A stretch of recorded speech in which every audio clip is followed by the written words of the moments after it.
ایک اور جو بڑا ایشو ہے کوالٹی آف جو ہیلتھ کیئر ہے وہ کم ہے.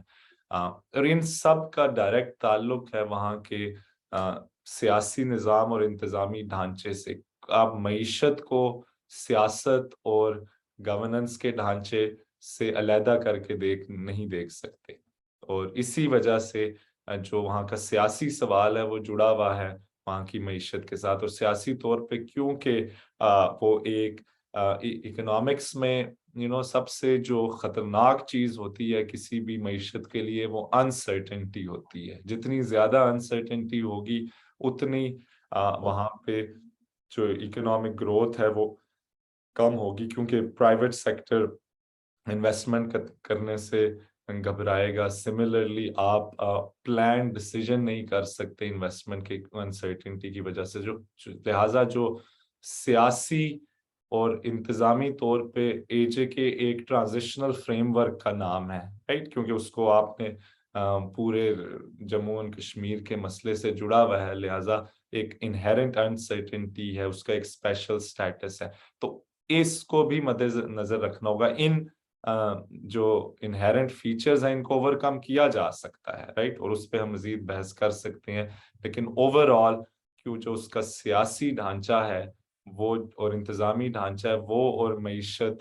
میں آپس میں ربط کافی ہے. اور ابھی تو میں بیسک جو ڈیولپمنٹل انڈیکیٹرز آپ جس مضمون کا ذکر کر رہے ہیں وہ میں نے لیبر فورس سروے سے اس پہ پاکستان جو بیورو آف اسٹیٹسٹکس جو میجر کرتا ہے اس سے لیا تھا. AJ میں ایک اہم ڈیمانڈ ہونی چاہیے عوام کی بھی اور خاص طور پر سول سوسائٹی اور اکیڈیمکس کی کہ ریاستی جو ڈھانچہ ہے وہ ڈیٹا کلیکٹ کرے اور ڈیٹا پبلک بھی کرے تاکہ میں اور آپ اس کو اینالائز بھی کر سکیں اور اس پہ گفتگو بھی ہو سکے. بالکل, میں اپنا ایکسپیرینس آپ کے ساتھ شیئر کرتا چلوں کہ میں پچھلے دنوں مجھے کچھ ڈیٹا چاہیے تھا, تو میں نے جو ان کی ہمارے آزاد کشمیر کی جو منسٹری آف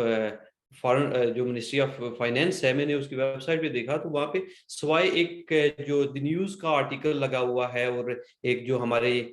جو فائنینس منسٹر ہیں ان کی تقریر کے علاوہ وہاں پہ کچھ بھی نہیں ہے. تو ایک میجر ایشو وہاں پہ یہ بھی ہے کہ وہاں پہ نہ تو ڈیٹا اس کی کوئی کلیکشن کا کوئی پروسیس ہے سائنٹیفک بنیادوں پہ, اور اگر کوئی تھوڑا بہت ہے بھی تو وہ ایکسیس نہیں ہے جنرل پبلک کو. ڈسپائٹ دس فیکٹ اگر ہم تھوڑا سا مزید اس کو آگے چلیں اور اگر اس کو ورلڈ کانٹیکسٹ میں دیکھنے کی کوشش کریں تو جو معیشت بالخصوص جو ہے وہ پوری دنیا میں اس کو ایک اہم مقام حاصل ہے. وہ فرد سے لے کے ریاستوں کی زندگیوں میں اس کا اہم کردار حاصل رہا ہے, اور اس کے اوپر مختلف تھیریز بھی رہی ہیں, ہر دور میں یہ تھیریز تبدیل ہوتی رہی ہیں. تو اگر ہم اس کو ایک ایز اے جنرلائز کرنے کی, اور اس کی ریزن دانش صاحب یہ ہے کہ جو ہمارے سوالات آئے ہیں اس میں میجورٹی ہمارے نوجوانوں کی ہے, اور جو ایک حوصلہ افزا حوصلہ کن بات بھی ہے کہ وہ نوجوان وہاں پہ ان چیزوں کو کریٹیکلی انداز میں دیکھنا چاہتے ہیں. تو میں ان ناظرین کے لیے آپ سے یہ پوچھنا چاہتا ہوں کہ جو اگر معیشت کو ہم ایک ورلڈ کنٹیکسٹ میں دیکھیں تو یہ بتائیے گا کہ جو دنیا میں ترقی کے جو ماڈلز ہیں وہ کون کون سے رہے ہیں, اور ان کو کس طریقے سے کمپیئر کر کے آپ لوگوں کو سمپلیفائی کر کے بتا سکتے ہیں کہ کون سا ماڈل ہے اور اس کی کیا بنیادی انگریڈینٹس کیا ہیں. میں اس کے بعد پھر ہم سرمایہ داری کی طرف بھی آئیں گے. جی, انٹرسٹنگ سوال ہے اور اس کو I think I don't know multiple طریقے سے اس کو دیکھا جا سکتا ہے. تو میں جو ایک زاویہ پریزنٹ کروں گا, of course there are multiple ways to look at it. آپ اگر ہسٹوریکلی تو جیسا کہ آپ جانتے ہیں کہ کلونیلزم پورے ساؤتھ ایشیا میں تھا, جس کی وجہ سے یہاں کی مثال کے طور پہ برٹش کلونیل رول سے پہلے جو انڈیا تھا, اگین پارٹ انکلوڈنگ پارٹ جہاں پہ آزاد کشمیر جو اب حصہ ہے, وہ ایک اوور آل دنیا کا سب سے بڑا کاٹن پروڈیوسر تھا اور ٹیکسٹائل میں بھی لیڈ کر رہا تھا. اور جب ہی نو آبادیاتی نظام آیا, برٹش نے آ کے کاٹن پروڈکشن کی جو ٹیکسٹائل تھی اس انڈسٹری کو بند کیا اور صرف کاٹن را مٹیریل پنجاب خاص طور پہ بہت انڈین اور پاکستانی پنجاب سے ایکسٹریکٹ کیا,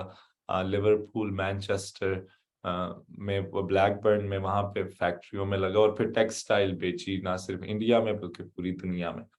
تو جب بھی آپ اوور آل ڈیولپمنٹ ماڈل کا تجزیہ کریں گے تو اس میں طاقت اور جو سیاسی جبر ہے طاقتور ملکوں کی طرف سے، وہ ایک اہم اس کا رول رہا ہے، رائٹ. سو دوسری جنگ عظیم کے بعد جب کلونیلزم کے خلاف جدوجہد کامیاب ہوئی، جس میں سے ایک انڈیا میں بھی یہاں پہ آزادی ملی، فارمل انڈیپینڈنس ملی، جبکہ جو معاشی سٹرکچر تھا وہ تبدیل نہیں ہو سکا، رائٹ. معاشی سٹرکچر وہی کنٹینیو ہوتا رہا کہ ایک لمیٹڈ چھوٹی سی ایلیٹ ہے جو پالیسی ساز کی جاتی ہے، وہ اس ایلیٹ کو فائدہ دیتی ہے، جبکہ اکثریت خاص کا کوئی معیار زندگی بلند نہیں ہو. although سیاسی آزادیوں میں ظاہر سی بات ہے اضافہ ہوا بہت، خاص طور پہ انڈیا میں اور پاکستان میں بھی کافی امپروومنٹ آئی as compared to colonial rule, لیکن معاشی ڈھانچہ بالکل تبدیل نہ ہو سکا. اس کے برعکس جب ہم دیکھتے ہیں بعض تیسری دنیا کے ممالک، اس میں چین ہے، ساؤتھ کوریا ہے، ان ممالک میں اگین آپ کہیں گے یہ تو دو ڈفرینٹ ہے. چین نے تو ایک طرف سوشلزم کا پاتھ لیا، جبکہ ساؤتھ کوریا یہ سمجھا جاتا ہے کہ اس نے ترقی کی، سرمایہ داری کی. لیکن آپ اگر ان دونوں ملکوں کی پالیسیز دیکھیں تو ان میں ایک انڈر لائن کامن تھیم ہے، اور وہ یہ ہے کہ انہوں نے لینڈ ریفارمز کیے. سب سے کی پوائنٹس ایگریکلچرل بیسڈ جو ان کی پروڈکشن تھی، کیونکہ اس میں ناہمواری تھی، بڑے بڑے جاگیردار یا لینڈ لورڈز کے پاس زمین تھی، جس کی وجہ سے پیداوار بھی کم ہوتی ہے اور سماجی ناانصافی بھی تھی. تو جو لینڈ ریفارمز تھے انہوں نے نہ صرف سوشل جسٹس کو پروموٹ کیا، بلکہ جو پروڈکٹیوٹی ہے، پروڈکٹیوٹی سے مراد کہ آپ کتنی فصل اگاتے ہیں زمین سے، اس میں بھی اضافہ ہوا، کیونکہ تب چھوٹے کسان یا کے پاس زمین آتی ہے تو جتنا بھی وہ پیدا کرتا ہے اس کا فائدہ ڈائریکٹ اسے خود ہوتا ہے، رائٹ. تو وہ انسینٹیو، محنت کرنے کا انسینٹیو اور اپنی فصل کی دیکھ بھال کرنے کا انسینٹیو زیادہ ہو جاتا ہے. اس کے برعکس جب آپ کسی بڑے لینڈ لارڈ کی زمین ہو جس پہ آپ نے مزارے رکھے ہوئے ہیں یا ورکرز، ویج ورکرز رکھے ہوئے ہیں، ان کے پاس انسینٹیو نہیں ہوتا کہ وہ زمین پہ کتنی محنت کریں، اور جس کی وجہ سے پیداوار اتنی نہیں ہوتی، right? اور اگین اس وقت اتنی ٹیکنالوجیکل ایڈوانسمنٹ بھی نہیں تھی، تو جو ہیومن لیبر تھا that was the key factor. اس کے علاوہ ان ملکوں نے جو صنعتی ترقی پہ توجہ دی، اور صنعتی ترقی میں کے لیے لازمی تھا کہ ریاست نے کی اہم رول ادا کیا، اور خاص طور پر انہوں نے جو آئیڈینٹیفائی کیے سیکٹرز جن میں زیادہ پوٹینشل تھا اور جو ان کے عوام میں جس سے زیادہ امپلائمنٹ بھی جنریٹ ہو سکتی تھی، اور گلوبل مارکیٹ میں بھی جن چیزوں کی ڈیمانڈ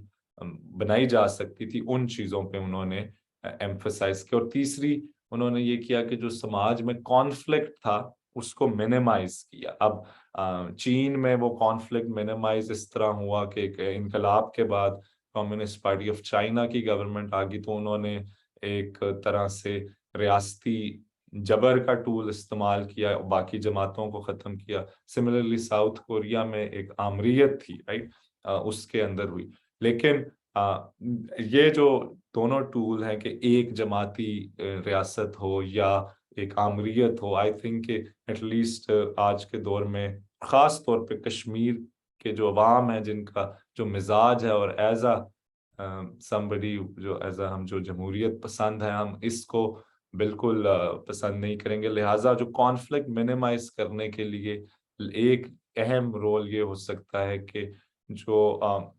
سم وٹ اسٹیٹ کو ایز اے بروکر ایکٹ کرنا پڑے گا مختلف طبقات کے درمیان، رائٹ. اگر مقصد انڈسٹریل ڈیولپمنٹ ہے، اور اس میں سب سے اہم چیز یہ ہوگی کہ جو محنت کش عوام ہے ان کا اس ترقی کے شیئر میں سب سے زیادہ حصہ ہو، اور جو باقی طبقات ہیں ان کو بھی سم وٹ گارنٹی ہو کہ ان کی بھی سم وٹ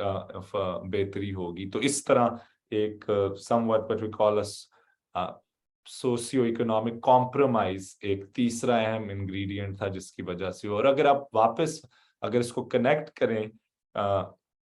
ابھی تو اے جے کے ایز اے یونٹ اس کی ترقی کا کوئی یا اس کی معیشت کو آپ سیریسلی کوئی اس کو نہ تو سمجھ رہا ہے، نہ ہی اس میں کوئی پالیسی سازی کی جا رہی ہے. اس کو صرف ایز این ایکسٹینشن آف جو پاکستان کی معیشت ہے اس سے دیکھا جا رہا ہے. تو پاکستان میں اگر آپ آئیں تو یہ تینوں چیزوں کی کمی ہے. ابھی تک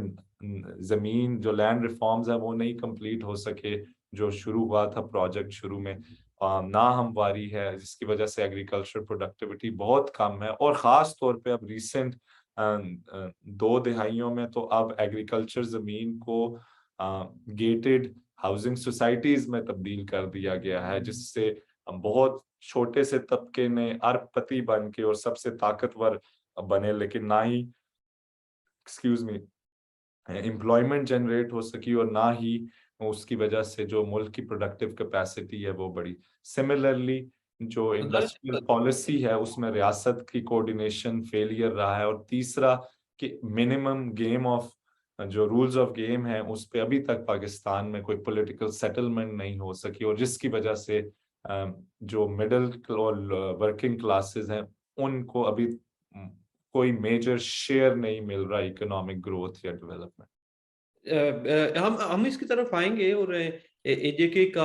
جہاں آپ نے ذکر کیا ہے وہاں پہ اگر ہم دیکھتے ہیں تو بڑے پیمانے پہ نہ تو کوئی کیپٹلسٹ ہے، نہ بڑے پیمانے پہ وہاں پہ کوئی جاگیردار ہے۔ زمین وہاں پہ جو ہے لینڈ بہت بڑے پیمانے پہ لوگ آن نہیں کرتے، اور اس کی پروڈکٹیوٹی بھی بہت کم ہے۔ اس طرف ہم آئیں گے اور اسپیسیفکلی ان ایشوز کو ڈسکس بھی کریں گے کہ ایسے خطے جو کنزیومر مارکیٹ جہاں پہ زیادہ ہے ان کو کیسے بہتر کیا جا سکتا ہے۔ لیکن میں چاہتا ہوں کہ تھوڑا سا ہم ایک پہلے کنسٹرکٹ کر سکیں کہ بیسیکلی دنیا میں اس وقت کیا سوچیں چل رہی ہیں، کیا خیالات چل رہے ہیں، نظریات چل رہے ہیں، کیا بحثیں چل رہی ہیں، اور ان سے مستفید ہو سکیں۔ اگین میں جو ہمارے جو ویورز ہمارے ساتھ جڑے ہوئے ہیں اس وقت جو لائیو دیکھ رہے ہیں، یا تو ان سے گزارش یہ ہے کہ ایک تو اس پروگرام کو اپنی والز کے اوپر اس کو شیئر بھی کریں، اور اگر آپ اس میں کوئی سوال مزید اگر سوال بھیجنا چاہتے ہیں، آج کا جو ہمارا پروگرام ہے ایکسکلوسیولی آپ کے سوالات کے اوپر ہم نے اس کو کمپائل کر کے یہ پروگرام کر رہے ہیں۔ لیکن اگین اگر آپ کے پاس کوئی آپ کے ذہن میں کوئی سوال آتا ہے تو آپ ہمیں شیئر کر سکتے ہیں، ان باکس ہمیں کر دیجیے۔ اچھا دانی صاحب، بیک ٹو ڈسکشن اگر ہم دیکھیں کہ دنیا میں جو 20ویں صدی بالخصوص جو سٹارٹ ہوئی، تو وہاں سے ایک قومی آزادی کی ایک تحریکیں بالخصوص پروان چڑھی ہوتی۔ بہت سارے ممالک جو ہیں، اگر ہم پچھلی دنیا کی 200 سالہ تاریخ کو دیکھیں تو وہاں پہ محض چند ریاستیں تھیں دنیا کے نقشے پہ، اور جو میجورٹی جو دنیا کے اس وقت نقشے پہ جو ممالک ہیں، یہ 20ویں صدی میں بالخصوص 1900 Second World War, First World War اور سیکنڈ ورلڈ وار کے بعد 1914 سے اگر ہم سٹارٹ کریں تو 1970 کے درمیان ان کا وجود عمل میں آیا، میجورٹی جو سٹیٹس ہیں۔ اب جب دنیا میں یہ جو ممالک جو ایگزسٹنس میں آ رہے تھے، جو ایک نئی اسٹیٹ کے طور پر ایمرج کر رہے تھے، تو ہم دیکھتے ہیں کہ وہاں پہ کچھ ممالک ایسے ہیں جنہوں نے پیورلی سرمایہ داری کی جو راستہ ہے، جس طرح آپ نے کوریا کی مثال دی، تو اس جو معاشی نظام تھا، ڈھانچہ تھا، اس کو اڈیپٹ کیا۔ اور دوسری طرف چند ممالک ہیں، بہت کم تعداد میں ہیں، جن کو منصوبہ بند معیشت یا کچھ حوالے سے اگر سوویت یونین کی بات کی جائے تو وہاں پہ انہوں نے سوشلزم کا راستہ اختیار کیا۔ ان دو جو راستے ہیں، ایک تو ان کے درمیان جو تقابلی جائزہ ہے، ایک تو وہ تھوڑا سا پیش کر دیجئے، اور دوسرا یہ بتائیے کہ آپ کی نظر میں دنیا کے لیے سسٹینیبل جو پروجیکٹ ہے یا سسٹینیبل جو پاتھ وے ہے وہ کون سا ہے؟ آپ نے جو پریمس رکھی ہے کہ ایک طرف سرمایہ داری اور ایک طرف سوشلزم، اور اس کو پلاننگ کے تحت کی لینس سے آپ نے یہ ڈیفرینسیشن کی ہے، تو میں ایک پرووکیٹیو بات کرنے لگا ہوں کہ، اور وہ یہ ہے کہ دنیا میں کوئی بھی معیشت پوری طرح سے سرمایہ دارانہ معیشت کوئی بھی نہیں ہے، اور جتنے بھی ممالک نے ترقی کی ہے وہ سم وٹ پلاننگ اور ریاستی انٹرونشن کے بغیر دنیا کی کسی معیشت نے کبھی کوئی ترقی نہیں کی۔ اس میں بے شک آپ امریکہ کی مثال لے لیں، جرمنی کی مثال لے لیں، یا یو کے کی، رائٹ، اور آف کورس چین اور سوویت یونین کو تو سب تسلیم کرتے ہیں کہ وہاں ریاست نے کیا۔ تو یہ جو تصور ہے کہ کوئی سرمایہ داری سے مراد صرف ایک فری مارکیٹ جہاں پہ صرف مارکیٹ آپریٹ کرتی ہے، یہ صرف ایک یوٹوپین خیال ہے، کیونکہ مارکیٹ آپریٹ کرتی ہیں ریئل سوسائٹیز میں، جہاں پہ ڈفرینٹ انسٹیٹیوشنز ہوتے ہیں، ڈفرینٹ کلچرز، ڈفرینٹ ویلیوز، اور ڈفرینٹ انٹائٹلمنٹس ہوتی ہیں افراد کی، طبقات کی، اور آف کورس ریشل، ایتھنک اور جینڈر ڈفرینسیشنز بھی ہوتی ہیں۔ تو ان ساروں میں اگر آپ امریکہ کی دیکھیں 1929 میں، تب جہاں دنیا کی سرمایہ داری کی تاریخ کا سب سے بڑا جو بحران آیا جس کو گریٹ ڈپریشن کہتے ہیں، اس سے نکلنے کے لیے امریکہ نے کیا کیا؟ اس وقت یہاں پہ جو پریزیڈنٹ تھے وہ فرینکلن ڈیلانو روزویلٹ، جو ابھی تک امریکہ کی تاریخ کے سب سے پاپولر صدر سمجھے جاتے ہیں، انہوں نے کہا کہ ریاست کی ذمہ داری ہے کہ وہ ہر بے روزگار شخص کو روزگار دے۔ اب یہ آپ کو کیسا لگ رہا ہے؟ یہ کیا یہ سرمایہ داری ہے یا سوشلزم ہے کہ سب سے بے روزگاری ختم کرنے کے لیے امریکی صدر نے کہا کہ جی ریاست سرمایہ پروگرام شروع کرے گی جس میں جو بھی کوئی بے روزگار شخص ہے اس کو روزگار ملے گا۔ اوکے، اسی دوران ہوور ڈیم بنا جو امریکہ میں سب سے بڑا ڈیم ہے، ڈفرینٹ نئے شہر بنے، نئی کمیونٹیز بنی، ٹھیک، اسی دوران۔ اس کے بعد امریکی صدر نے کہا کہ معیشت کو سٹیبل رکھنے کے لیے ہر 65 سال سے اوپر شخص کو سوشل سیکیورٹی ملا کرے گا، لہٰذا اس کو پینشن ریاست دے گی۔ یہ آپ کو پالیسی کیسی لگی؟ رائٹ، یہ کیا یہ سرمایہ داری ہے یا سوشلزم ہے؟ اس کے بعد انہوں نے یہ کہا کہ جو کوئی بے روزگار ہوگا اس کو اگر پھر بھی بے روزگاری رہی تو بے روزگاری الاؤنس ملے گا اور منیمم ویج ہوگی and so forth۔ اور یہ سب کس دوران ہوا؟ اس دوران ہوا کہ جب امریکہ میں مزدوروں کی ٹریڈ یونین، لیبر یونینز کی ایک تحریک چل رہی تھی جو یہ تمام رائٹس ڈیمانڈ کر رہی تھی، اور ریاست اور گورنمنٹ نے اس کو as a common sense policies بھی لیا، اور ایک طرف تو سرد جنگ بھی تھی، لیکن اس وقت کیونکہ ابھی سوویت یونین بھی ایمرجنگ پاور تھا اور رائز آف فیشزم ہو رہا تھا، تو اس طرح امریکہ اور سوویت یونین کے درمیان اس طرح کی ابھی سرد جنگ بھی نہیں شروع ہوئی تھی۔ سو کہنے کا مقصد یہ ہے کہ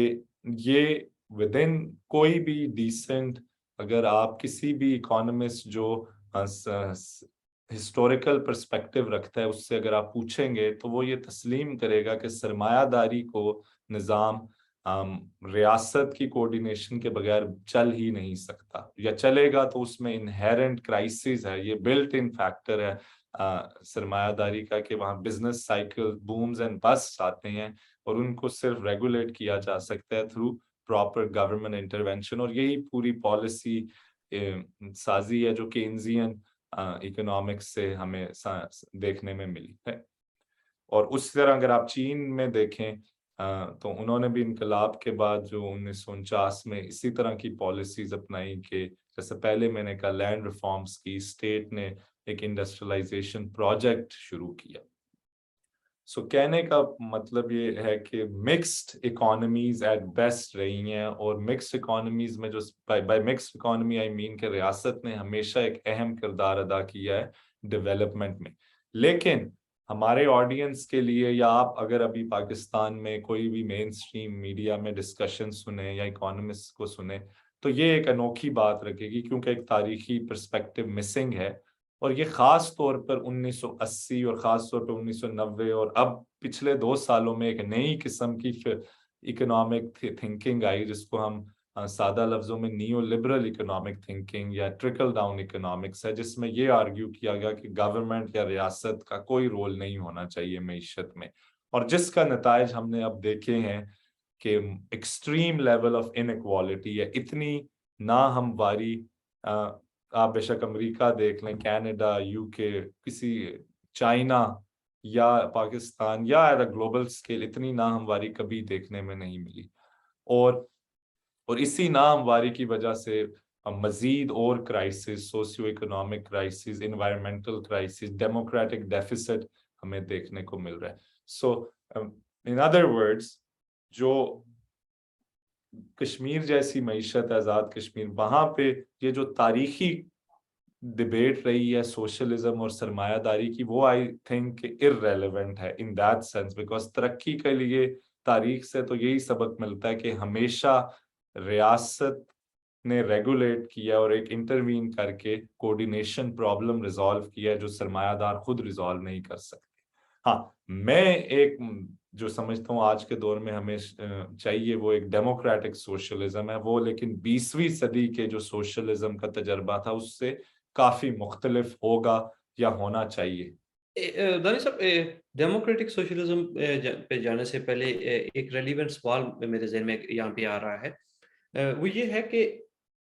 جس طریقے سے آپ نے دیکھا ہے، آپ نے خود کہا ہے اپنی ڈسکشن میں کہ جو سرمایہ داری ہے اس میں بوم اینڈ بلاسٹ آتے رہتے ہیں اور ایک سائیکل چلتا ہے، اور ہم دیکھتے ہیں کہ سرمایہ داری کو بڑے ڈیبیکلز کا بھی سامنا رہا ہے۔ دنیا میں ایسے تجزیات بھی آئے ہیں کہ سرمایہ داری شاید اب سسٹین نہ کر سکے، اس کے اندر ان بلڈ قسم کے جو تضادات ہیں وہ اس کو اس سٹیج پہ لے کے چلے گئے ہیں کہ جہاں سے اس کی سروائیول مشکل ہے۔ لیکن پھر اس کے باوجود ہم دیکھتے ہیں کہ یہ جو سائیکل ہے، ہر 30 سال بعد، ہر 60 سال بعد، ہر 90 سال بعد ایک سائیکل آتا ہے، ایونچولی ہر 30 سال کے بعد ایک سائیکل آتا ہے، بڑا سویئر سائیکل آتا ہے، انفلیشن ریٹ جو ہے وہ 15-20 تک لے کے چلا جاتا ہے، لوگ صرف ان کی جو ہے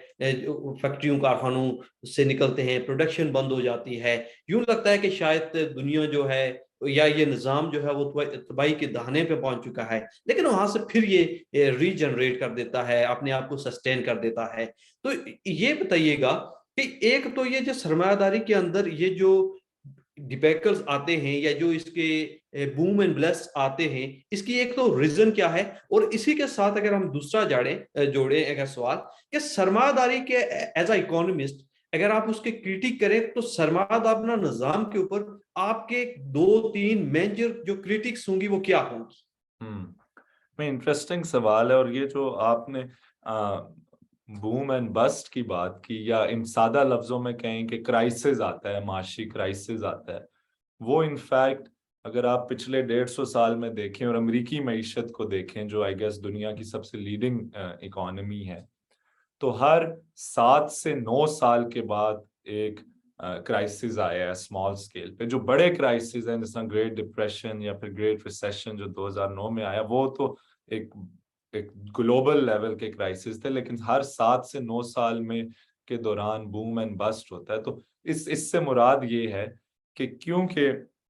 جو سرمایہ داری کے اندر ایک جو ایسپیکٹ ہے وہ گروتھ ہے، کہ آپ نے ہمیشہ معیشت کو کیپ گروئنگ کرنا ہے اور وہ گروتھ کرتی رہے اور پروفٹ ریٹس بڑھتے رہیں۔ ان پروفٹس کے اصول کے لیے، رائٹ، اس کی میں آپ کو ایک بالکل سادہ سی مثال دیتا ہوں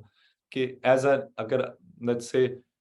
آپ اگر سرمایہ دار ہیں، رائٹ، لیٹس سے وال مارٹ دنیا کی ایک سب سے بڑی گروسری اور ریٹیل چین ہے، وہ خود تو چاہے گی کہ وہ جہاں جو اس کے کام کر رہے ہیں ان کو کم سے کم تنخواہ دے، رائٹ، کم سے مراد کی جو منیمم ویج ہے اس کو اوبے کرنا پڑے گا، لیکن کم سے کم تنخواہ پہ وہاں پہ لوگ کام کریں۔ لیکن ساتھ ہی میں اگر آپ نوٹس کریں، وال مارٹ یہ بھی چاہے گا کہ جو اس کی سیل ہے وہ زیادہ سے زیادہ ہوتی رہے۔ اب آپ یہ نوٹس کریں چیز، ایک طرف وہ اپنی کاسٹ آف پروڈکشن کے کم کرنا چاہے گا اور دوسری طرف وہ اپنی سیلز بڑھانا چاہے گا، اور یہ دونوں کرنے سے اس کا پروفٹ بڑھے گا۔ تو آپ کو اس کے ایک انہیرنٹ تضاد نظر آئے گا ان دونوں باتوں میں، کیونکہ اگر ہر سرمایہ دار فرم یہ کرنے میں کامیاب ہو جائے جو وال مارٹ کر رہی ہے، کہ وہ اپنی جو وہاں کام کرتے ہیں ان کی تنخواہیں یا ویجز کم سے کم رکھے، تو پھر ایک کرائسس آ جائے گا، کیونکہ پھر لوگوں کے پاس پیسے نہیں ہوں گے، اسپینڈنگ پاور نہیں ہوگی کہ وہ چیزیں خرید سکے، رائٹ۔ تو پھر وال مارٹ کسے بھیجے گا؟ بیچے گا اپنی چیزیں۔ سو یہ ایک one of the inherent crisis ہے سرمایہ داری کے میں، کہ ایک طرف تو آپ ویجز کم رکھنا چاہتے ہیں، دوسری طرف آپ سیلز بڑھانا چاہتے ہیں، رائٹ۔ سو یہ اس کی وجہ سے اگر آپ ویجز کم کر لیں تو پھر آپ کی کاسٹ آف پروڈکشن تو کم ہو جاتی ہے، لیکن پھر انڈر کنزمپشن ہوتی ہے، آپ فرمز اپنی چیزیں نہیں بیچ سکتی کیونکہ اسپینڈنگ پاور لوگوں کے پاس نہیں ہوتی۔ دوسری طرف اگر ویجز بڑھ جائیں، رائٹ، تو کاسٹ آف پروڈکشن اوپر جاتی ہے، تو پروفٹ سکویز ہو جاتا ہے فرمز کا۔ تو وہ ہمیشہ ان دو کے درمیان فرمز پھنسی رہتی ہیں، اور پچھلے 30 سال میں خاص طور پہ یورپ اور نارتھ امریکہ میں اس انڈر کنزمپشن کے مسئلے کو ریزالو کرنے کے لیے ایک نئی چیز ایجاد ہوئی جو آپ کی بھی جیب میں ابھی پڑی ہوگی، جس کو کریڈٹ کارڈ کہتے ہیں۔ تو کریڈٹ کارڈ کا مقصد یہ تھا ان سم ویز ڈیٹ کا، کریڈٹ اویلیبلٹی کا، کہ تنخواہیں تو ہم نہیں بڑھائیں گے لیکن لوگوں کو پیسے دے دیں گے ادھار کریڈٹ جس سے وہ ہماری چیزیں خریدتے رہیں. لیکن اس سے پھر ایک اور کرائسس نے جنم لیا جس کو ڈیٹ کرائسس کہتے ہیں. یہاں پہ میں ڈیٹ کرائسس جو شہری یا عام لوگوں پہ جو ڈیٹ ہے اس کی بات کر رہا ہوں, ریاستی ڈیٹ کی بات نہیں کر رہا. تو وہ اس کی وجہ سے ایک اور کرائسس. آپ نے شاید سنا ہو کہ امریکہ میں آلموسٹ آن ایوریج جو اسٹوڈنٹس ہیں جو یونیورسٹی جاتے ہیں ان پہ $20,000 سے $30,000 کا قرضہ ہے, اور وہ ابھی 18 سے 22 سال کی عمر میں ہے. تو سیم ایک سیم کینیڈا میں بھی یہی ہے. جی کینیڈا میں بھی ایسے, اور دیگر جو سوشل ڈیموکریسیز تھیں یا جو ویلفیئر ریاستیں تھیں وہ بھی اب اسی طرف ہی جا رہی ہیں. تو یہ وہ تضادات ہیں سم جن کی وجہ سے کیپٹلزم کے اندر بوم اینڈ بسٹ آتے رہتے ہیں. اور یہ تو صرف معاشی سطح پہ ہے, لیکن of course there environmental crisis بھی ہیں جس پہ اگین آئی ڈونٹ نو اگر وقت ہو تو ہم آج بھی بات کر سکے. تو یہ ایک ہسٹوریکل کانٹیکس بھی اور کنٹمپرری بھی ابھی بھی ہم ایک some sort of a crisis سے ہی گزر رہے ہیں. جی دانش صاحب, اس سے پہلے کہ ہم اپنے آج کے جو مین ہمارا ٹاپک ہے اس کی طرف جائیں گے, ایک یہاں پہ اور سوال جو میرے ذہن میں بھی آ رہا ہے. پہلے تھوڑا سا میں اس کو اگر ایکسپلین کر لوں کہ جو سرمایہ داری میں جو چیزیں ایک دوسرے کے ساتھ جڑی ہوتی ہیں, اور میرے نزدیک اس میں ایک فیکٹر یہ بھی ہوتی ہے کہ جب ان پلین اکانومی ہوگی وہاں پہ چیزیں پروفٹ کی بنیاد پہ, جس طرح آپ نے کہا ہے کہ وہاں پہ پروڈیوس کی جائیں گی, تو اس سے ہوگا یہ کہ ہمیں پتہ نہیں ہوگا کہ مارکیٹ میں کس چیز کی کتنی ضرورت ہے, ڈاکٹرز ہمیں کتنے چاہیے, انجینئرز کتنے چاہیے, لائرز کتنے چاہیے. تو اوور پروڈکٹیوٹی ہوتی ہے. اسی طریقے سے اگر ہم کموڈیٹیز کی طرف جائیں, ہمیں ریفریجریٹرز کتنے چاہیے, ہمیں ٹی وی کتنے چاہیے. ہوتا یہ ہے کہ پروڈکشن ایک ٹائم پہ بہت زیادہ ہو جاتی ہے اور اس کے خریدار یا کنزیومر جن کے پاس پیسے نہیں ہوتے وہ آپس میں ان کی تعداد کم ہو جاتی ہے. اور ایک ٹائم ایسا ہوتا ہے کہ چونکہ یہ آج کے دور میں ایک انڈسٹری دوسری انڈسٹری کے ساتھ جڑی ہوتی ہے, تو ایک ٹرکل ڈاؤن افیکٹ شروع ہو جاتا ہے کہ جب آپ کی گاڑیاں نہیں بکیں گی تو گاڑیوں کے ساتھ آپ کی سیل جو ہے, صرف ایک انڈسٹری گاڑی جو ہے اس میں ٹائر بنانے والا الگ ہوگا, اس کا اسٹیئرنگ بنانے والا الگ ہوگا, اس کی سیٹس بنانے والا الگ ہوگا, اس کے نٹ بولٹ بنانے والا الگ ہوگا, اس کے میکینکس الگ ہوں گے. تو ایک جو میجر انڈسٹری ہے وہ ٹرکل ڈاؤن کر کے بہت ساری ڈفرینٹ جو انڈسٹریز ہیں ان کو افیکٹ کرتی ہے. تو اب اگر اس پرابلم کو ہم دیکھیں اور اس کو ریزالو کرنے کے لیے جو سرمایہ داری نے اپنے اوپر جو تنقید ہے اس سے بچنے کے لیے انہوں نے دو چیزیں یہاں پہ دی ہیں. ایک تو انہوں نے کہا کہ آپ لوگ جو سوشلزم اور سوشلسٹ سوسائٹی کی بات کرنے والے لوگ ہیں, استحصال کی بات کرنے والے لوگ ہیں, تو ہم اس تنقید سے بچنے کے لیے انہوں نے ایک روبوٹک لیبر سٹارٹ کر دی ہے. اگر آپ بڑے دانش صاحب جتنے بھی والمارٹ ہے یا امیزون ہے, اگر اس پہ دیکھیں تو امیزون کا انفیکٹ ایک وہ پروجیکٹ یہاں پہ لگا رہے ہیں سیاٹل, اور اس کا ہیڈ آفس جو ہے وہ آئی ٹی کے حوالے سے وہ یہ جس سٹی میں رہ رہا ہوں کیلگری میں بنا رہے ہیں. تو آپ جائیں گے, آپ سٹور پہ جائیں گے, آپ کو ہر چیز وہاں پہ رپورٹ آپ کو سرو کریں گے, کوئی لیبر لیس قسم کی وہاں پہ ہیومن لیس وہاں پہ لوگ ہوں گے. آپ جائیں گے اپنا کریڈٹ کارڈ سے پے کیجئے, ایون آپ کوئی چیز ڈیلیوری منگواتے ہیں تو ان کا ڈرون آ کے آپ کے گھر پہ چھوڑ کے جائے گا. ایک تو وہ یہ کہتے ہیں کہ اس کی وجہ سے ہم ایک تو روبوٹک لیبل لے کے آ رہے ہیں, تو آپ کا ہمارا جو استحصال کا جو آرگیومنٹ تھا وہ کہتے ہیں کہ اس کی وجہ سے آپ کا یہ آرگیومنٹ ختم ہو جائے گا. دوسرا وہ یہ کہہ رہے ہیں کہ پہلے آپ کہہ رہے تھے کہ ایک بڑا سرمایہ دار ہے, جتنے پیسے بنتے ہیں تو وہ اس سرمایہ دار میں سے وہ سرپلس ویلیو اپنی ایبسٹریکٹ کر کے اپنی جیب میں ڈال دیتا ہے اور پروفٹ اس کے جیب میں زیادہ جاتا ہے. جو آپ نے ان ایکویلٹی کی بات کی تو جی اس کی وجہ سے ان ایکویلٹی کی بات ہو رہی تھی. اب انہوں نے کہا کہ اوکے جی ہم آپ کو بڑی جو کمپنیز ہیں اس میں ایز اے شیئر ہولڈر بناتے ہیں, آپ کو اپنی کمپنیز کے آلدو کے بہت مائنر ہوں گے, ٹیسلا میں وہ اپنے 5% شیئر جو ہیں وہ اپنے امپلائز کو دے دیں گے, کوئی بڑی جو ہے جی ایم سی ہے وہ اپنے 5% یا 10% یا ایون 50% شیئر جو ہے وہ لیکویڈیٹ کر کے عام لوگوں کو دے دے گی. تو وہ کہتے ہیں کہ اب تو ہم نے آپ کو شیئر ہولڈر بنا دیا ہے, آپ بھی اس کمپنی کے آنر ہیں آلدو کہ آپ کا پورشن چھوٹا ہے. تو یہ بتائیں کہ کیا یہ جو استحصال اور جو ملکیت اور ان ایکویلٹی کی بات ہے, یہ کیا آرگیومنٹ ابھی ریلیونٹ ہے؟ آپ نے کافی سارے سوال کر دیے, تو ہوپ فلی بھی ٹریک کرتے رہیں گے کہ تاکہ وہ مس نہ ہو جائیں. لیکن جو پہلے آپ نے وہ بات کی جس کو اوور پروڈکشن کی, وہ ایک آف کورس ایسپیکٹ ہے, لیکن یہاں پہ یہ بھی پوائنٹ آؤٹ کرنا اہم ہوگا کہ پلاننگ رجیم میں بھی بہت ساری مسٹیکس اور اس میں بھی انابیلٹی ٹو ڈیٹا میجر کرنے کی ہو سکتی ہے، جس کی وجہ سے مزید کرائسس بھی آ سکتے ہیں. اور آپ نے سنا ہوگا جو فارمل سوشلسٹ معیشتیں تھی وہاں پہ شاید آپ سنا ہی ہوگا کہ ڈبل روٹی لینے کے لیے لائنیں لگی تھی رائٹ. اور وہ کیوں وجہ تھی کہ آف کورس آپ پلانرز سے بھی، وہ بھی تو انسان ہیں، ان سے بھی مسٹیک ہو سکتی ہے. تو یہاں پہ آئی تھنک جو سرمایہ داری کی جو میجر تنقید ہے میرے نزدیک وہ صرف یہ مارکیٹ نہیں ہے، بیکاز جیسے آپ کو پتا ہوگا کہ مارکیٹ سوشلزم بھی چل سکتا ہے right. So and there is nothing inherently like اس میں استحصال کے بغیر آپ مارکیٹ بیسڈ اکانومی بھی چلا سکتے ہیں. تو مارکیٹ یا پلاننگ کوئی میجر فرق نہیں ہے سرمایہ داری یا سوشلزم میں. صرف میرا پوائنٹ یہ تھا کہ دنیا کی کوئی بھی معیشت صرف مارکیٹ یا صرف پلاننگ پہ نہیں چلتی. دنیا کی ہر معیشت مکسڈ ہے، جس میں بعض شعبوں میں پلاننگ ہے اور بعض میں مارکیٹ اور بعض میں ہائیبریڈ ہے جس میں دونوں آپریٹ کر رہے ہیں right. So that's a very different point. یہ 20ویں صدی میں ہم نے سوشلزم کو اور سرمایہ داری کی بحث کو ان دو چیزوں میں ڈیوائڈ کر دیا، مارکیٹ یا ریاست یا پلاننگ. تو میں یہ کہہ رہا ہوں کہ اب ہمیں اس سے باہر سوچنا پڑے گا، کیونکہ میں نے آپ کو مثال دی امریکہ جس کو آپ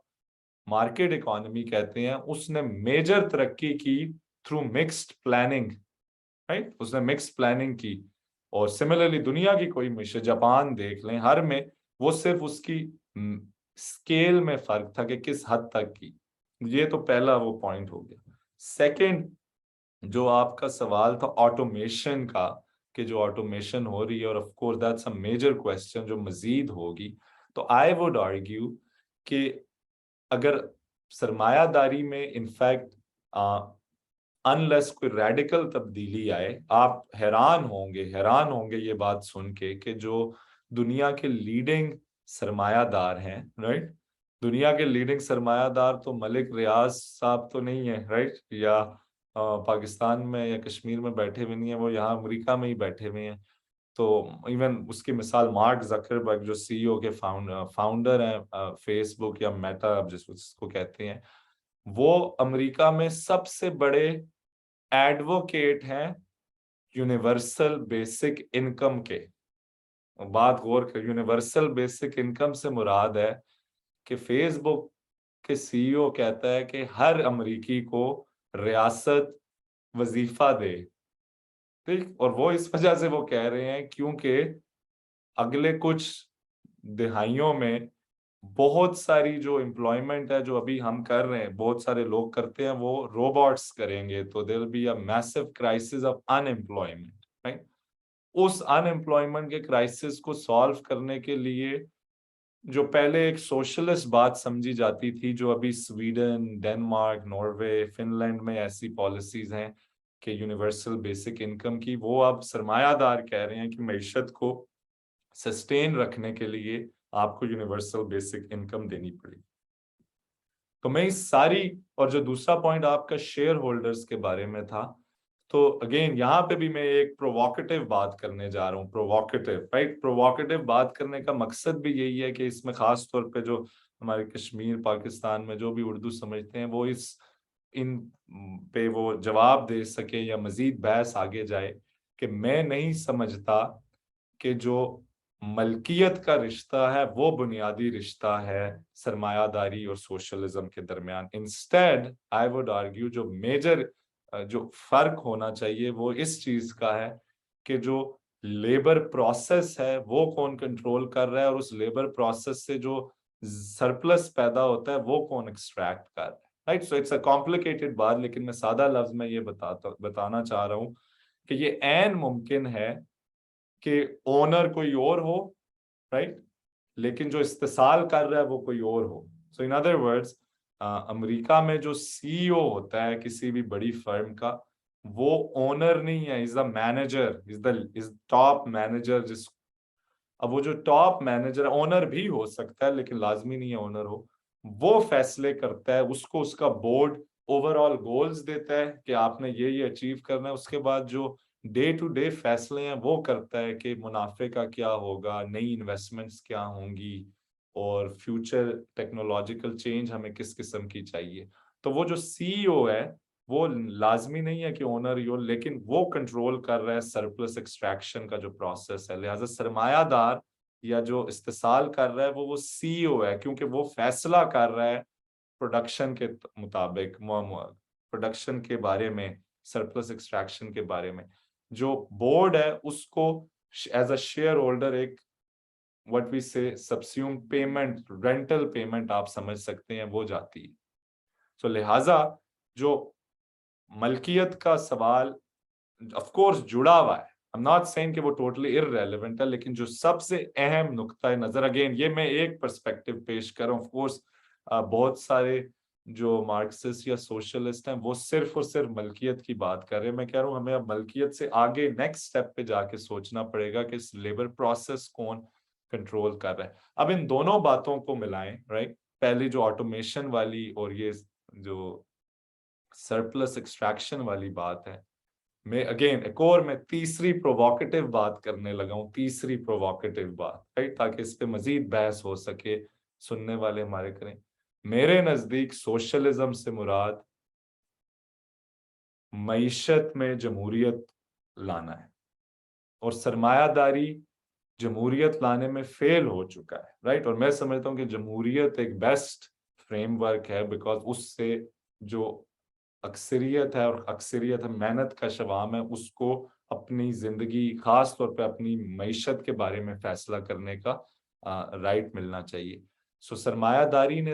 پولیٹیکل سفیر میں تو سم وٹ جمہوریت لائی, رائٹ. جس طرح جب لینن لکھ رہے تھے بورژوا جمہوریت کے بارے میں, اس وقت امریکہ میں سیاہ فام کو اور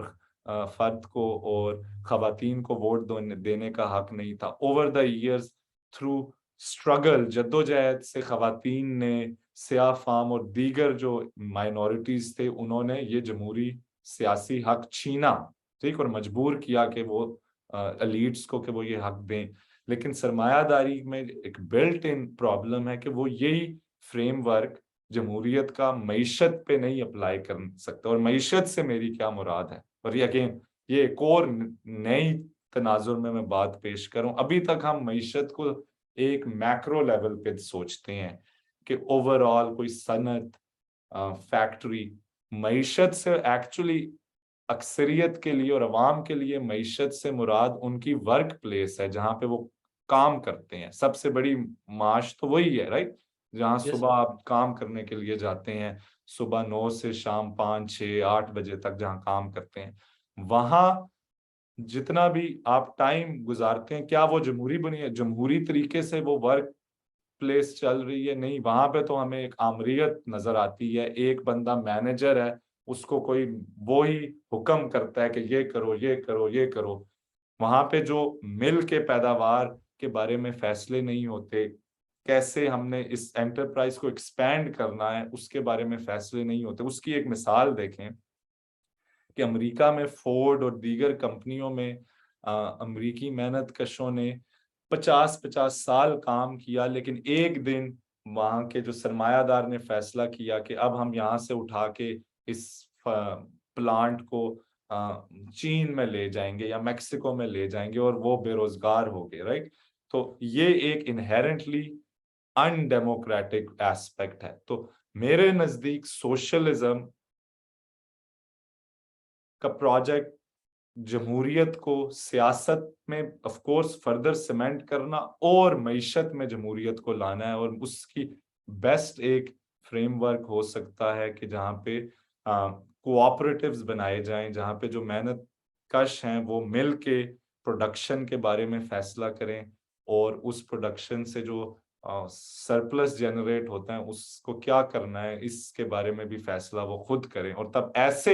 تب یہ ہم انشور کریں گے, پھر جو ٹیکنالوجی آئے گی, رائٹ, پھر جو ٹیکنالوجیکل ایڈوانسمنٹ ہوگی, اس سے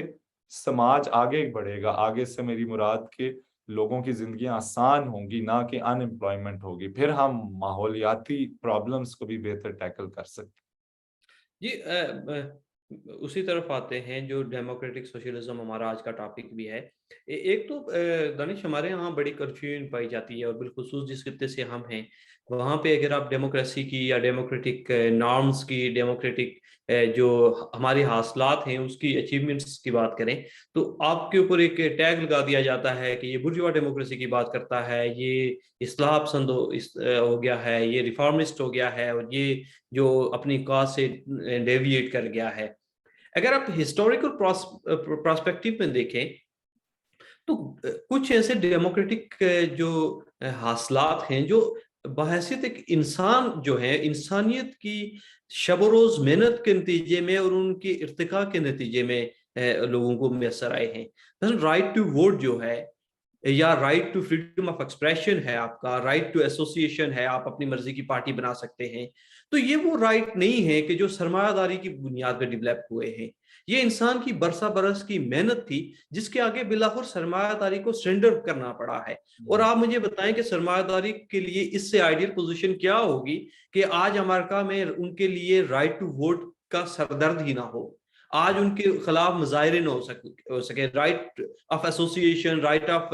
جو گیدرنگ ہے ان کے خلاف جو ایجیٹیشن ہے یہ نہ ہو، تو کتنی آئیڈیل سچویشن ہوگی۔ لیکن ہم اس سے ایک یک جنبش قلم ان سارے حاصلات کو سرمایہ داری کے کھاتے میں ڈال کے اس سے اپنے آپ کو کی اس کی کنارہ کشی ہم کر لیتے ہیں اس سے۔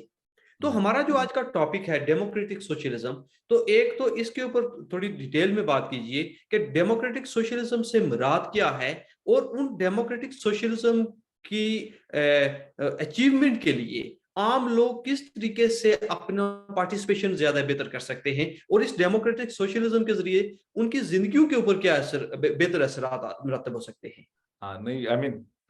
اس ڈیموکریٹک سوشلزم پہ آنے سے پہلے آپ نے جو بات کی اسی کو آگے بڑھاتے ہوئے، کیونکہ بڑی اہم بات ہے اور تاریخی تناظر میں، اور یہاں پہ یہ بھی ہمیں تسلیم میں کرتا ہوں اور بڑا پازیٹیو سینس میں، کہ جو آزاد جموں کشمیر ہے وہ ایک یونیک خطہ ہے کہ جہاں پہ مجھے لگتا ہے پورے پاکستان میں اگر آپ فیکس دیکھیں تو جو ترقی پسند سوچ رکھنے والے یا جو ان علمی بحثوں میں اور سیاسی بحث جو مارکسی فکر یا سوشلزم پہ، اس میں کافی زیادہ تعداد میں لوگ موجود ہیں، خاص طور پر نوجوان۔ تو یہ ایک پازیٹیو عمل ہے، اور ہم ان کو انوائٹ کرتے ہیں کہ وہ ان بات پہ مزید بحث اور ہمیں چیلنج کریں، کیونکہ علم تبھی آگے بڑھتا ہے جب آپ کا ڈس ایگریمنٹ ہوگا، رائٹ؟ سو اٹس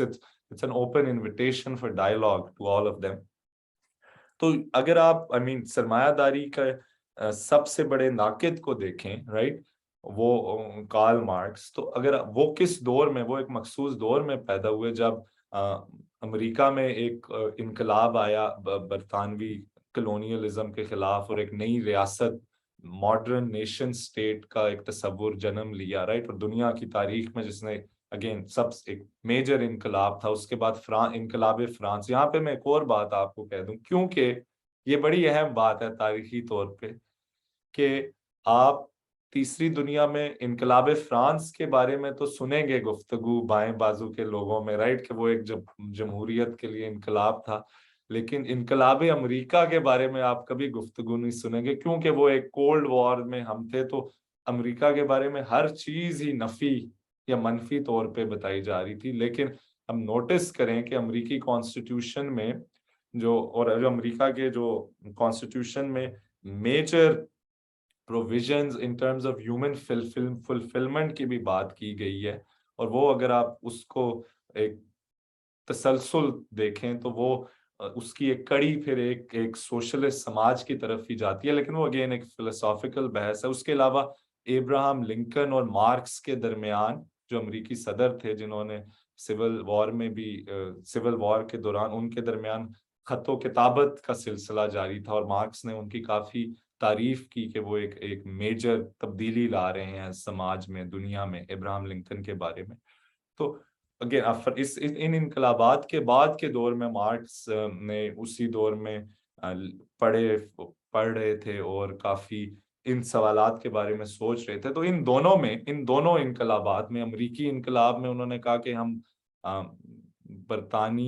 برطانیہ کی غلامی تسلیم نہیں کریں گے، اور جو مونارکی کا سسٹم ہے اس کو بھی تسلیم نہیں کریں گے، ہر شخص کے پاس ووٹ ہوگا، ہر شخص انڈیپینڈنٹ ہوگا۔ آف کورس جو میجر اس میں لمیٹیشن تھی کہ یہ صرف اور صرف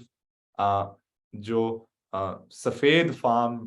ہیں، مرد ہیں، اور خاص طور پہ جن کے پاس کچھ کسی نہ قسم کی ملکیت ہے، انہی تک یہ ریسٹرکٹ کیا گیا، رائٹ. اور اوور دا ایئرس پہ اسٹرگل کے تھرو اس کو ایکسپینڈ کیا گیا. سملرلی جو انقلاب فرانس تھا اس میں ایک جمہوری ایسپیکٹ تھا کہ اس کا جو نعرہ تھا لبرٹی، اکوالٹی اور فریٹرنیٹی یا بردرہڈ، تو مارکس نے اس میں دیکھیں لبرٹی مین آزادی، اکوالٹی مینس مساوات. برابری،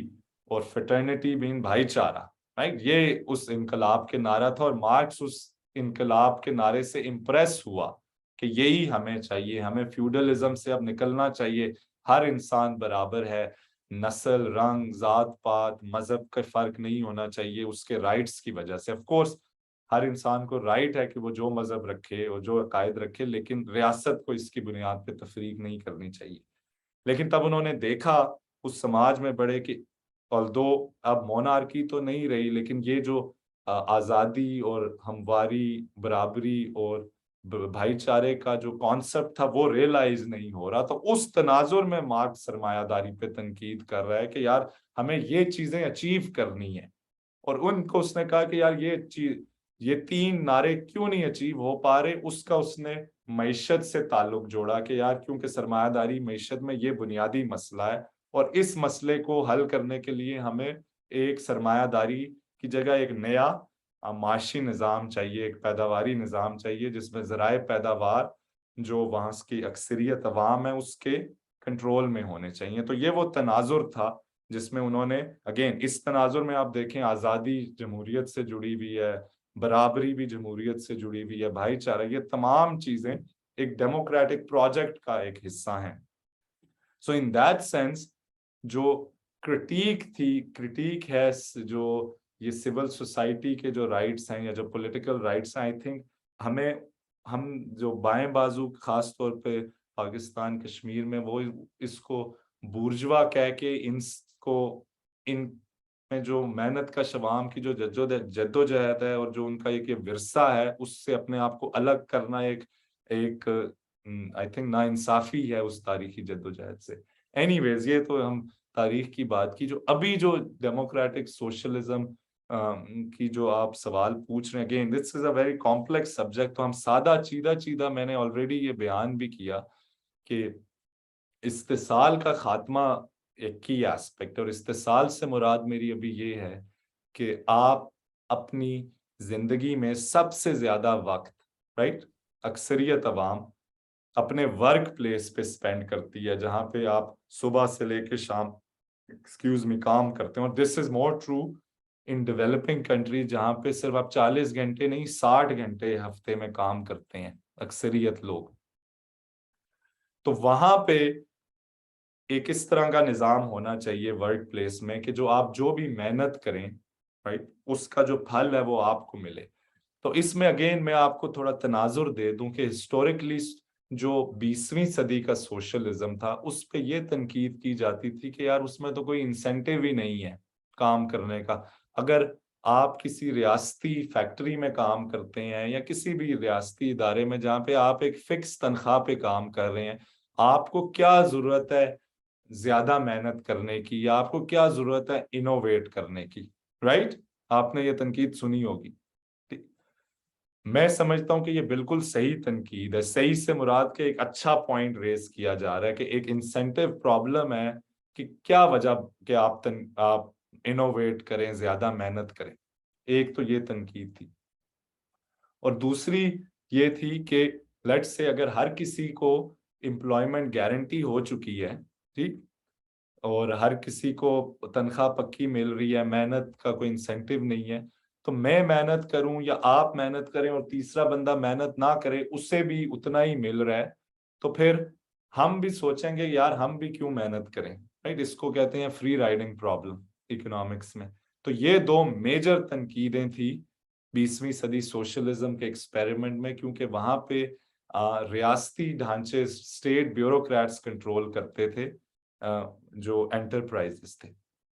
نو اگر آپ انٹرپرائزز کے لیول پہ بات کریں، اور انٹرپرائز سے میری مراد ہے کہ جہاں پہ آپ کام کرتے ہیں ورک پلیسز، تو یہاں پہ ایک تو ہم انسینٹیو پرابلم ایڈریس کرتے ہیں جب جو وہاں کام کرتے ہیں امپلائیز وہ خود ہی اونر بھی ہوں اور مینج بھی کریں اپنی ورک پلیس کو، تو پھر وہ جتنی زیادہ محنت کریں گے، جتنے زیادہ پروڈکٹیو ہوں گے، جتنے زیادہ انوویٹو ہوں گے، اس سے جو بھی اکنامک بینیفٹس ہوگا اس کے بارے میں فیصلہ وہ خود کریں گے کہ یار ہم نے ایک دوسرے کو ویج انکریز دینا ہے، یا پھر ہم نے ایک فردر ایکسپینڈ کرنا ہے اپنا انٹرپرائز، رائٹ؟ تو میں ابھی اہم پوائنٹ کلیریفائی کر دوں کہ میں ایک انٹرپرائز کے لیول پہ ابھی بات کر رہا ہوں۔ دوسرا، تب وہ مل کے فیصلہ کریں گے تو وہ اپنی کمیونٹی کی نیڈز کو بھی ریلیونٹ سمجھیں گے کہ ان کے بچے، ان کی فیملیز اسی ماحول میں زندہ رہیں گے، تو وہ یہ نہیں فیصلہ کریں گے کہ چلو یار ہمیں کیا لگے اس ندی کو پلوٹ کر دو، رائٹ، ہوا میں پلوٹ کر دو، کیونکہ ابھی تو یہ ہو رہا ہے کہ سرمایہ دار بیٹھا ہوگا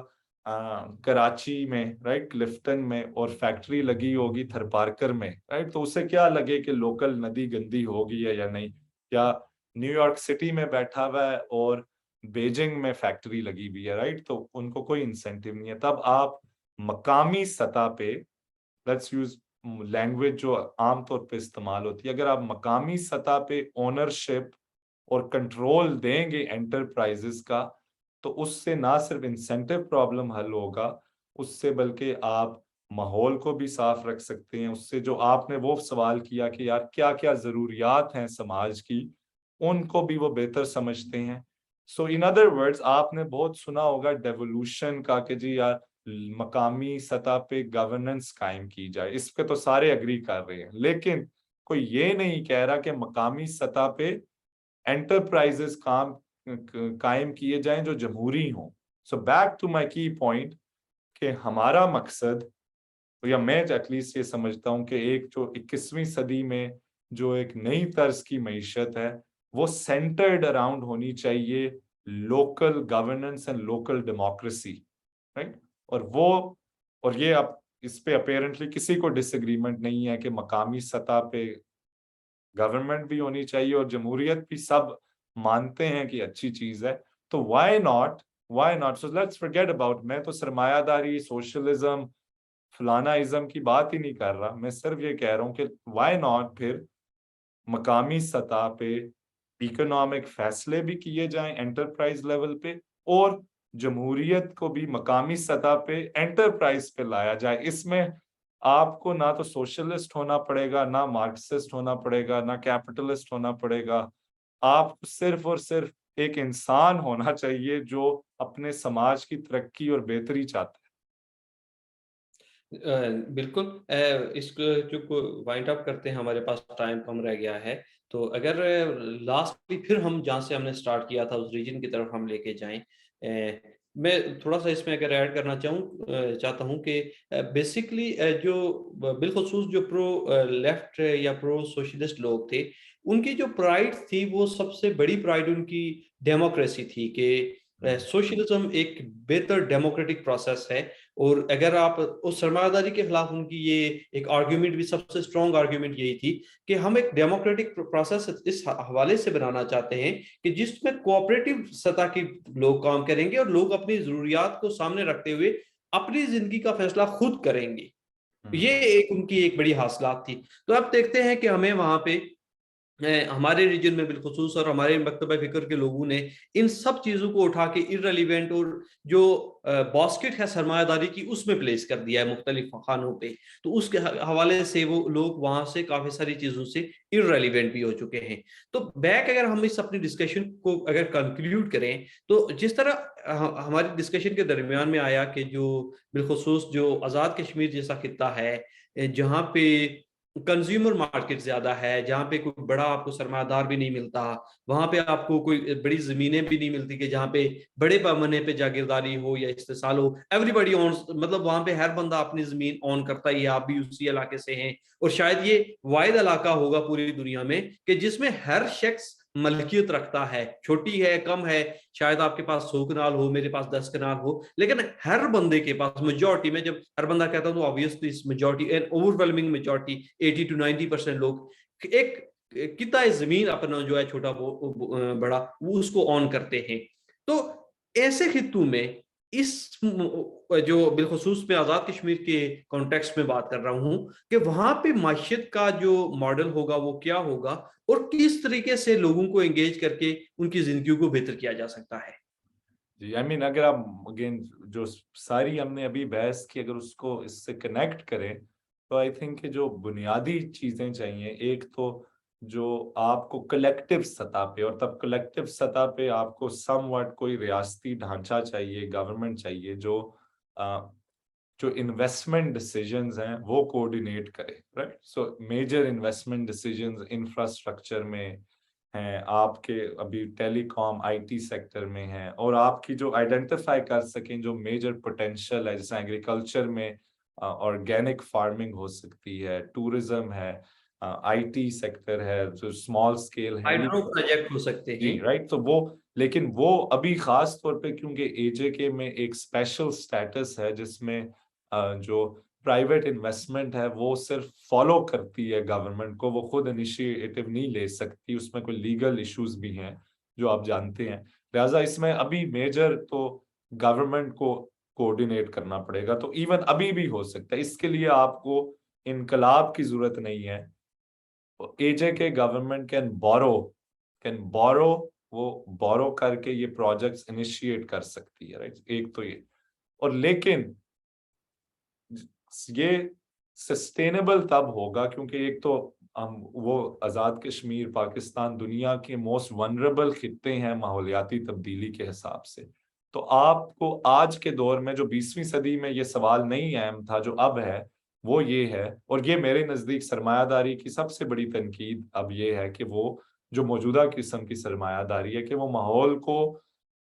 ماحولیاتی پرابلم کو ایڈریس نہیں کر سکتی کیونکہ اس کا مقصد پیداوار بڑھانا اور کنزمپشن بڑھانا ہے جس کا نیگیٹو امپیکٹ ہوتا ہے ماحول کا. تو یہ جو لوکل مقامی سطح پہ اکنامک انٹرپرائزز ہوں گے جو جمہوری اکنامک انٹرپرائزز ہوں گے یہ ایک تو امپلائمنٹ جنریٹ کریں گے بی یہ ماحولیاتی جو آلودگی آ سکتی ہے وداؤٹ ٹاپ ڈاؤن ڈیولپمنٹل جو پروجیکٹس ہیں ان کو ایڈریس کریں گے. اور تین یہ جو آپ کے خطے میں یا آپ کے علاقے میں جو سوسیو کلچرل اور پولیٹیکل ایک دم اکنامک جو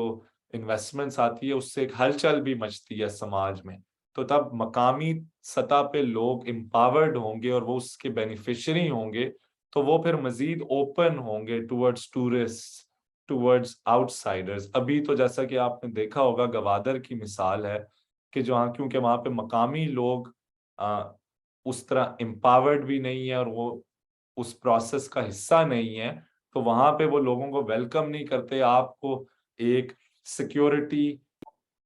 کے رہنا پڑتا ہے حصار میں رہنا پڑتا ہے اور وہ ایک اس سے کبھی بھی معیشت آگے نہیں جا سکتی. تو اس وجہ سے جس طرح ابھی بحث ہو رہی ہے مقامی لوکل گورنمنٹ الیکشنز کی تو میں ایز اے سوشل سائنٹسٹ اور ایک ایز اے سوشل سائنٹسٹ جو سماج میں برابری سوشل جسٹس پہ یقین رکھتا ہوں اور ماحولیاتی سسٹینیبلٹی کو ایک اہم سوال سمجھتا ہوں تو میں یہ آرگیو کروں گا کہ ابھی ہمیں لوکل کوآپریٹیوز کی طرف بڑھنا پڑے گا رائٹ. اور لوکل کوآپریٹیوز ہی بیسکلی ڈیولپمنٹل ماڈل ہو سکتے ہیں اور آف کورس وہ صرف ایک ایسپیکٹ ہوں گے. آف کورس کوآرڈینیٹ میجر سطح پہ آپ کو ایک پلاننگ گورنمنٹ کی طرف سے چاہیے ہوگی لیکن وہ صرف اس کا مطلب یہ نہیں ہے کہ آپ مارکیٹ کو ختم کریں گے. آئی تھنک مارکیٹ کا ایک اپنا رول ہے جو بہت سارے چیزیں ہیں جس طرح کہ آپ کو جو مارکیٹ کر سکتی ہے اور جس سے وہ آپ کو پلاننگ کی ضرورت نہیں ہے. تو یہ آپ ایک مکسڈ اکانومی آپ کو ایک میکرو سکیل پہ چاہیے رائٹ لیکن اس میں لیڈ ریاست کو لینی پڑے گی ابھی at this stage and then local سطح پہ ایٹ انٹرپرائز لیول آپ کو مقامی باشندوں کے اونڈ جس کے وہ اس مالک خود بھی ہوں اور خود ہی ان کو وہ مینج بھی کریں وہ آپ کو انٹرپرائزز چاہیے جن کو آپ workers owned and managed cooperatives بھی کہہ سکتے ہیں. تو یہ ایک وے فارورڈ ہے. بہت شکریہ دانش.